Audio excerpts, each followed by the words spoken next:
औज़ुबिल्लाहि बिस्मिल्लाहिर्रहमानिर्रहीम अल्लाहुम्मा सल्लि अला मुहम्मद व आलिहि व इत्तरती बिअदद कुल्लि मालूमिल्ला का। दोस्तों, मैं इटली से शफीक भट्ट अपने प्रोग्राम लाइव विद भट्ट के साथ आपकी खिदमत में हाजिर हूँ। आज मैं स्टोरी जो आपके साथ शेयर करने जा रहा हूँ उसमें मोहब्बत भी शामिल है, उसमें अकीदत भी शामिल है। आज से 30 साल से ज़ायद अरसा हो चुका है। स्वात के नज़दीक एक जगह शरबानी, वहाँ के एक बुज़ुर्ग थे सैयद महमूद शाह रहमतुल्लाह ताला,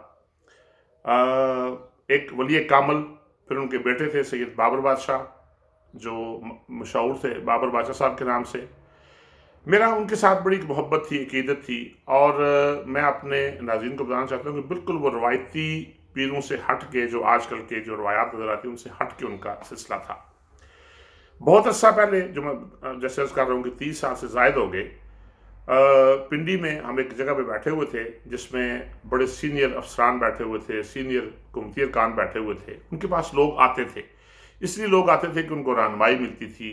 और वो हर शोबा ज़िंदगी में इशारों इशारों में ऐसी बात करते थे जो बड़ी आम फहम बात होती थी और बंदे को समझ आ जाती थी, जिसमें मुल्क के हालात भी शामिल थे। आपकी बेशुमार चीज़ें ऐसी हैं जिनमें सिर्फ एक चीज़ मैं आपकी खिदमत में अर्ज करना चाहता हूँ कि सदर ज़िया साहब के शहीद होने से पहले सदर साहब वहाँ पे जाते थे बाबा जी के पास, महमूद शाह साहब के पास, और बेशुमार मरतबा अर्ज़ किया उनकी खिदमत में ज़िया साहब ने कि मुझे कोई हुक्म फरमाएं। बादशाह साहब ने ये चीज़ उनकी ज़ुबान से सुना, और जो पुराने जो उनके अकीदतमंद थे उनसे सुना कि बाबा जी ने रब्बुल ने फरमाया कि हमें आपसे, सादा आदमी थे, सादा मजाज आदमी थे, आपने फरमाया कि हमें आपसे मरी हुई बिल्ली का चमड़ा भी नहीं चाहिए। ठीक है जी। फिर आपने जब बहुत ज़्यादा आपको मजबूर किया गया, तो बादशाह साहब ने, जो बाबा जी ने फरमाया कि आप हमें ये करें कि सवाड़ी से शिरबानी तक रास्ता पक्का करवा दें। जो लोग मेरे पास आते हैं उनको तकलीफ होती है। ये देखिए रफ़ाए अहमा का लोगों का ख्याल कि आपने लिए कुछ नहीं मांगा।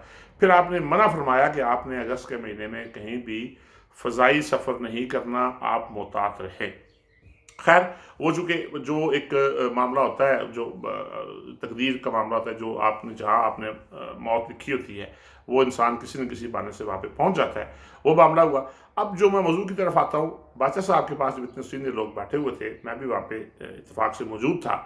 तो बात चली रूस की, और बादशाह साहब ने जो फरमाया कि रूस जो है, आप ये देखिएगा कि रूस ने अपना आप गंवा लेना है इन पानियों तक पहुँचने के लिए।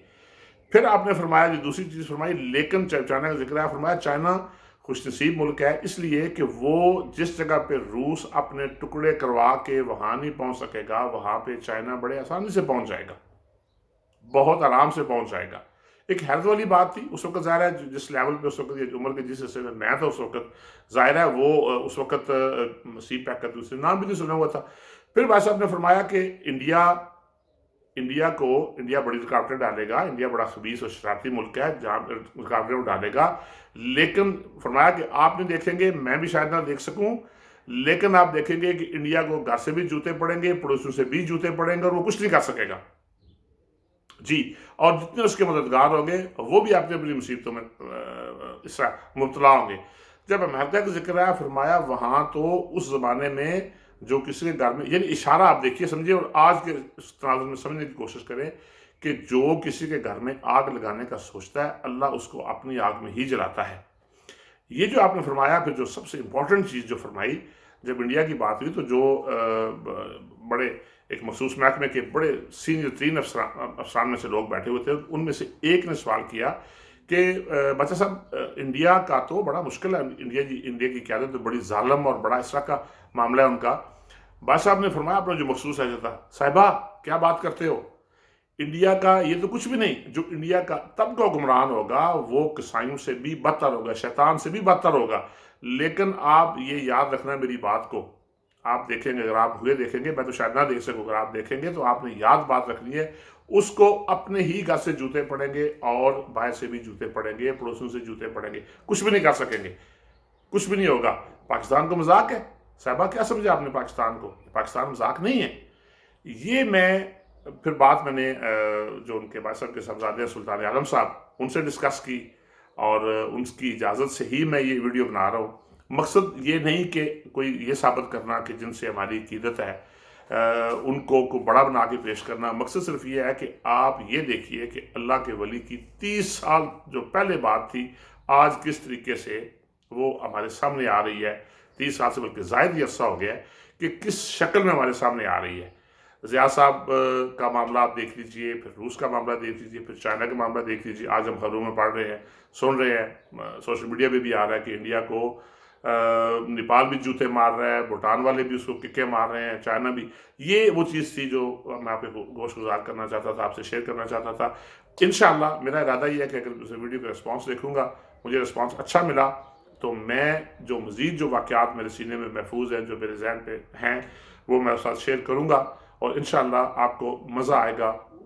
مقصد صرف یہ ہے کہ آپ اس سے جو ان کے ذکر اذکار ہیں ان سے جڑ جائیں. بابا جی کا ایک جو ان کا تعلیم کردہ ایک درود پاک ہے، اللہم صلی علی محمد وآلہ وطرۃ بعدد کل معلوم اللہ کا. اے اللہ درود بھیج نبی پاک صلی اللہ علیہ وسلم پر، ان کی آل پر، ان کی عطرت پر، اتنی تعداد میں جتنا کہ تیرا علم ہے.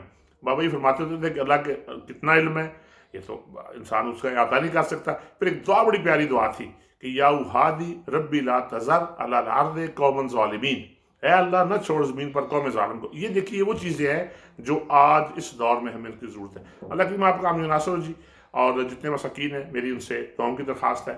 السلام علیکم ورحمۃ اللہ.